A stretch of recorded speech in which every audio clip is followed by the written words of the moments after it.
Всем привет! Вы на канале Планета Земля. И сегодня мы поговорим о гиенах. Что мы знаем о них? У многих людей гиены представляются в сознании как негативное, безобразное, вероломное существо. Также большинство людей считает гиену низким падальщиком, питающимся объедками сильных и мужественных животных, таких как львы или леопарды. Но так ли это? Возможно и нет. А кто-то видел или слышал заливистый смех гиен? Эти животные действительно умеют смеяться. Но все ли гиены делают это? И почему они хихикают? Да, еще много интересной информации мы узнаем здесь и сейчас об этих удивительных животных. И узнаем поподробнее, кто они, гиены. Поехали! И прежде всего мы разберемся, какие гиены бывают. В этом хохотливом семействе всего 4 вида. 3 гиены, пятнистая, полосатая и бурая. И земляной волк, зубами щелк. Хотя с зубами у него проблемы, но об этом позже. Но он тоже относится к гиенам. И все гиены немного, но похожи друг на друга. Пятнистая самая крупная и самая распространенная. Бурая самая маленькая и самая редкая. Полосатая распространена достаточно широко и живет в Евразии, в отдаленных районах Грузии, Азербайджана, Туркменистана, Таджикистана и Узбекистана. И вообще гиены – жители Африки и частично Азии. И раз их немного, каждому виду уделим внимание. Самая крупная и самая распространенная – пятнистая гиена. В длину она достигает 1,30 м, при высоте в плечах 80 см, а вес до 70 кг. Из-за того, что у гиен передние ноги длиннее задних, создается впечатление неповоротливости и медлительности. Но это не так. Благодаря этому гиене легче преодолевать на максимальной скорости большие расстояния. Этот вид подотряда кошкообразных поселился в африканских саваннах. Геолокацию гиены менять не любят. Уйти с обжитой территории их может вынудить только отсутствие еды. Гиены ночные животные, поэтому днем они отсыпаются, а ночью идут искать еду. Кого же ищут эти кровожадные создания с безумным смехом? Да кого угодно, живого или нет, им вообще-то все равно. Как и серые волки, гиены являются санитарами, но не леса, а саванны. Пятнистая гиена никогда не гнушается падали. Более того, благодаря одним из самых мощных челюстей среди млекопитающих, зверюга не оставляет от добычи даже костей. Не стоит недооценивать наших пятнистых друзей из-за их скромных размеров. Гиены являются одними из самых успешных хищников африканской саванны. Командная работа и невообразимая выносливость позволяют этим гиенам достигать цели в 90% случаев. Если приводить сравнение, то псевдомонарх звериного царства, он же по совместительству лев, да и не он, а в основном львицы, добывают лишь в 5 случаях из 10. Гиены же почти со 100% вероятностью добывают даже очень крупную жертву, такую как буйвол или молодой жираф. А как появляются маленькие пятнистые гиенята на свет? Размножение у гиен, особенно у пятнистых, наиболее изученного вида, это одна из самых необычных и своеобразных сторон их биологии. Многое в этом процессе удивляет даже ученых, поскольку у этих животных есть особенности, которые редко встречаются у других млекопитающих. Одной из самых поразительных черт гиен является половая система самочек. У пятнистых гиен самки обладают увеличенным половым органом, похожим на мужской, через который проходят и роды, и мочеиспускание. Причины появления такой анатомической особенности точно неизвестно, но предполагается, что это связано с высокой концентрацией андрогенов, мужских половых гормонов, в организме самочек. Такая гормональная особенность также делает самок более агрессивными и доминирующими, что подтверждает матриархальную структуру кланов. Из-за необычной анатомии роды у гиен часто связаны с высокими рисками. Роды через узкий канал – это сложный и болезненный процесс, который может привести к травмам как для самочки,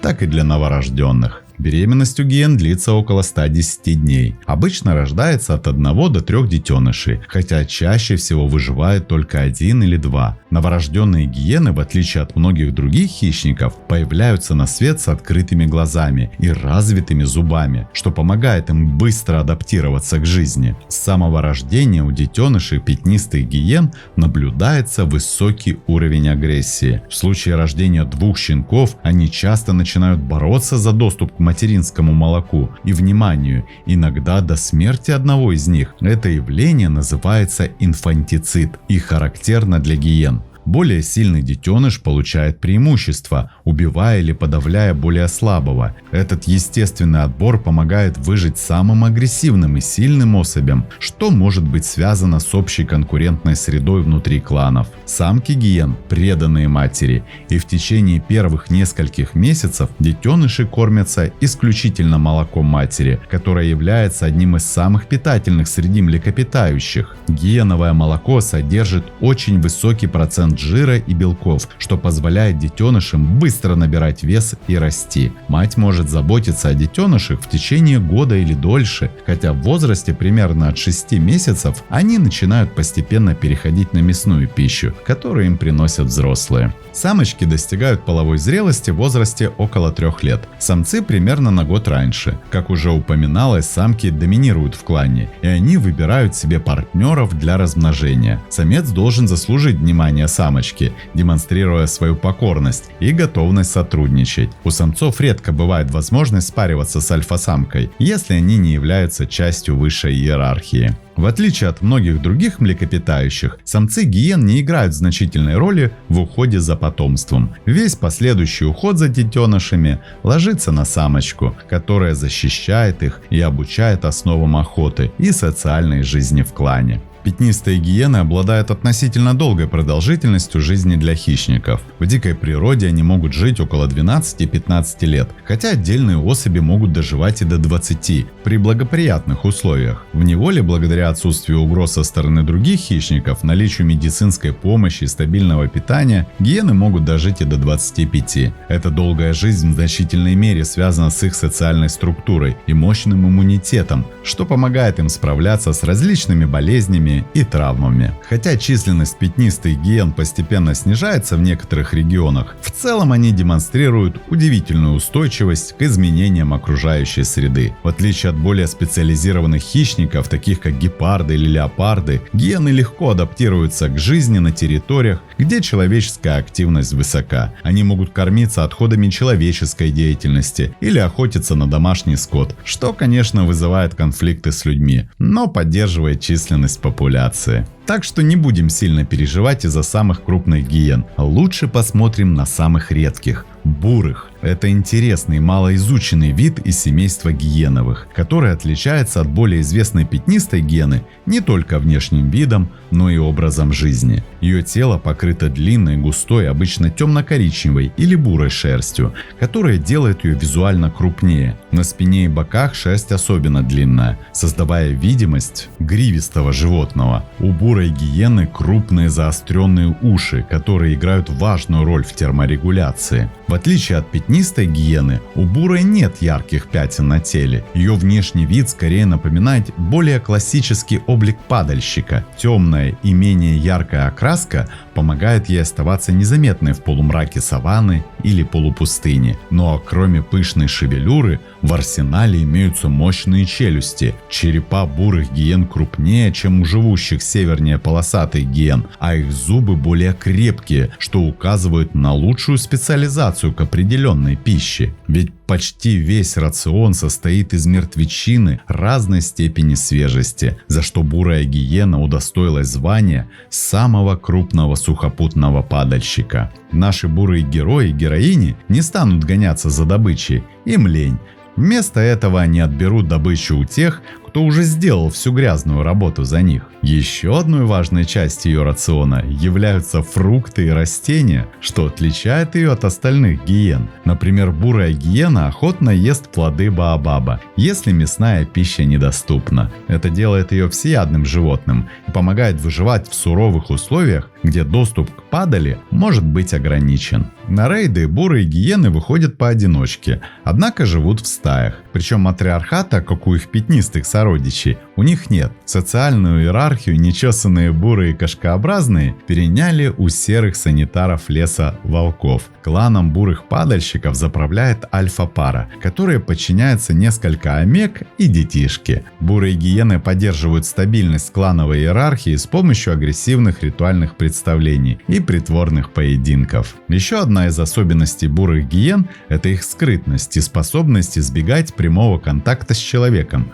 и другими хищниками. Но даже несмотря на это, на данный момент бурая гиена считается уязвимым видом. Несмотря на свою относительно широкую территорию обитания, ее популяция постепенно уменьшается из-за сокращения естественных местообитаний, конкуренции с людьми за ресурсы и браконьерства. Некоторые фермеры убивают бурых гиен, полагая, что они угрожают домашнему скоту, хотя эти животные редко нападают на него. А как не посмотреть на единственную гиену, обитающую за пределами африканского континента? Это путешественница полосатая гиена. Да, эту гиену можно встретить во всей Северной Африке, но и в значительной части Азии, и в Северной, Западной и Средней Индии, на Цейлоне, на территории бывшего СССР встречается в Армении, Туркменистане, Таджикистане, Узбекистане, Казахстане и Азербайджане. В средние века она даже водилась в Поволжье и Малой Азии. Кстати, ее ареал в самой Африке практически не пересекается с ареалом африканской пятнистой гиены. Ну а зачем родственникам конкурировать? Полосатые гиены имеют длинную косматую шерсть с серой гривой на длинной шее и спине, и они довольно крупные. Высота в холке до 90 см, вес самцов до 70 кг, самки немножко мельче. Однако пятнистые гиены в среднем превосходят полосатую родственницу в размерах. К тому же, в отличие от пятнистых гиен, полосатые смеются редко и воздух по пустякам не сотрясают. Полосатая гиена, в отличие от своих сородичей, не издает резких кашляющих криков, не подвывает, а издает глубокие клокочущие звуки, порыкивают и ворчат. В меню полосатой гиены входит по большей части падаль. Ну а за вычетом питания падалью полосатая гиена практически всеядна. Она ловит любую живность, с которой в состоянии справиться и которую можно догнать. Догнав, гиены тащат добычу в логово. Полосатые гиены едят и насекомых, разоряют гнезда птиц или черепах. Растения тоже составляют немаловажную часть меню наших сегодняшних гостей. Особенно они любят дыни и арбузы, для чего совершают набеги на бахчи, где, наевшись, гиенки часто спят прямо мордой в салате. И в отличие от пятнистой гиены, полосатая не образует стай, а в семейной иерархии главой является самец. Так что матриархат у полосатых, как у пятнистых, не приветствуется. Более того, эти кошкообразные моногамны, и часто пара существует на протяжении многих лет, обрастая семьей из 1-2, реже 3 подросших молодых гиенок, которые остаются с родителями не менее года. В семье гиены проявляют общительность и дружелюбие, не свойственные им при взаимоотношениях с другими животными. А что там говорилось про волков в гиеновом семействе? Все верно, только они не серые, а земляные. Земляные волки живут в Восточной и Южной Африке. По сравнению с гиеной они невелики. Если полосатая гиена в длину больше метра, а пятнистая более 1,5 метра, то земляной волк поменьше, около полуметра. Но не только величиной отличается земляной волк от своих сестер. У гиен такие челюсти, что они способны размолоть самые толстые кости. Говорят, дробят даже бивни слона. У земляных волков, наоборот, челюсти такие слабые, что даже орех раскусить не могут. Впрочем, земляным волкам не нужны ни крепкие челюсти, ни острые зубы. Основная их пища – насекомые. Да, иногда еще могут полакомиться птичьими яйцами.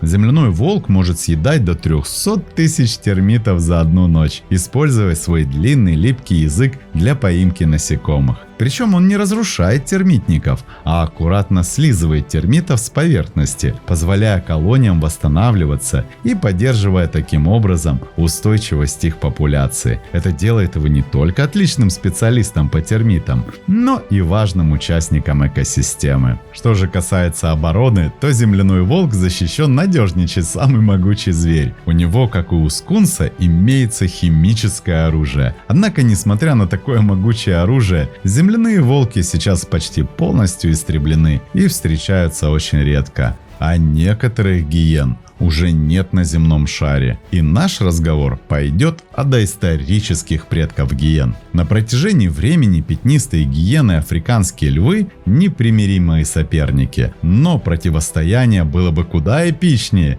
если бы до наших дней дожили пахикракуты – гиены размером с алюа. Обитали эти предки гиен примерно 7 миллионов лет назад, в миоценовую эпоху, когда никаких львов на Земле еще не было. Зато гиены уже вовсю гоняли по планете гигантских кошек своего времени. Длина крупнейших видов пахикракуты достигала 1,7 метра, а вес 130 килограммов. Это были крупнейшие гиены в истории. Группа пахикракут без проблем могла отнять добычу у крупной саблезубой кошки. Пещерная же гиена жила в Европе приблизительно 500 тысяч лет назад и была широко распространена в плейстоцене Евразии, от Северного Китая до Испании и Британских островов. Пещерные гиены начали постепенно исчезать из-за смены природных условий и вытесняемые другими хищниками, а также людьми примерно 20 тысяч лет назад и полностью исчезли в Западной Европе около 15 тысяч лет назад. Останки пещерной гиены довольно часто находят в европейских пещерах. Впервые статус отдельного вида для нее предложили в 1938 году из-за некоторых явных различий в морфологии с пятнистой гиеной. Несмотря на то, что пещерные гиены географически были довольно широко распространены, морфологические различия между ними невелики, поэтому все евразийские подвиды относятся к одному виду, а экземпляры из Африки описаны как ископаемые формы современных гиен.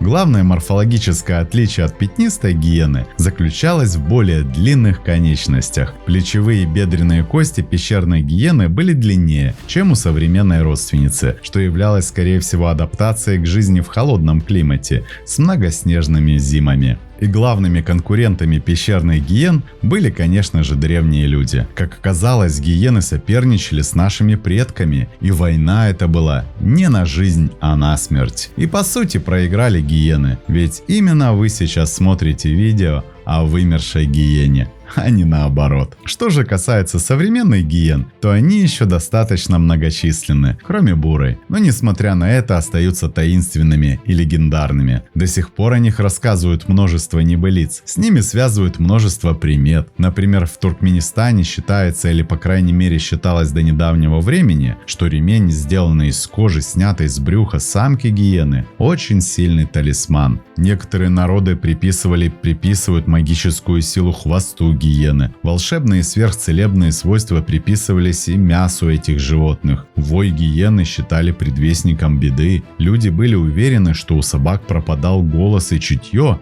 если на них падала тень гиены. Утверждали, что гиена нарочно подражает человеческому крику, чтобы подманить человека и растерзать его. Арабы были убеждены, что человек, съевший мясо гиены, становится безумным, а сама гиена – не что иное, как оборотень, который днем является в человеческом облике, а ночью в облике гиены. Аристотель писал, что гиена одновременно может быть и самцом, и самкой, а крупнейший натуралист средневековья Гесснер дал гиенам такую характеристику. Туловище гиены имеет отвратительный вид, оно все покрыто синими пятнами, глаза беспрестанно меняют цвет, затылок окостенелый, неподвижный, в голове же ее заключается драгоценный камень. Если гиена пойдет по следу охотника, на охотника нападет расслабление и глухота, и она может провести несколько раз правой лапой над спящим человеком, и сон его сделается беспробудным. Суданцы считали, что колдуны ночью принимают облик пятнистой гиены, так как в этом обличии легче вредить людям.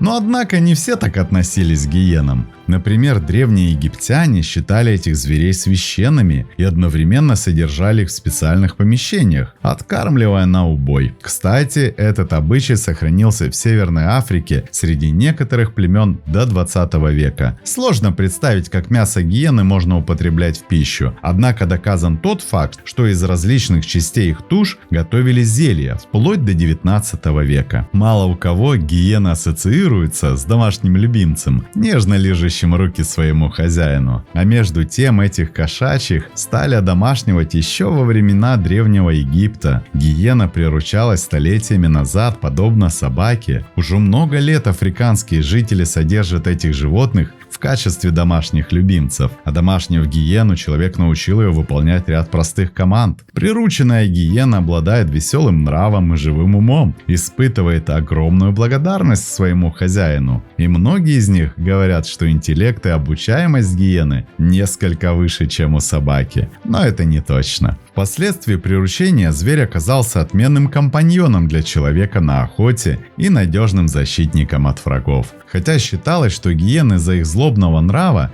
неприятного запаха, необщительности невозможно приручить. Но еще Альфред Брем, знаменитый немецкий зоолог, приручил гиену и писал: «Месяца через 3 после поимки я мог играть с ней, как с собакой, не боясь, что она причинит мне какую-нибудь неприятность. Она привязывалась ко мне с каждым днем все больше и больше и выказывала большую радость, когда видела, что я к ней иду. При этом она издавала радостный вой, высоко подскакивала, клала передние лапы мне на плечи, обнюхивала мое лицо и высоко поднимала свой хвост. Это животное оказалось так привязано к человеку, что само шло к нему без всякого зова. И после Брема многие воспитывали гиен и не жалели об этом. Голландский исследователь Круг, долго изучавший гиен, воспитывал щенка, который превратился в могучего, но добродушного и забавного зверя. Да, гиены, несмотря на свою репутацию как жутких и трусливых падальщиков, обладают внушительными интеллектуальными способностями. Во многом их когнитивные способности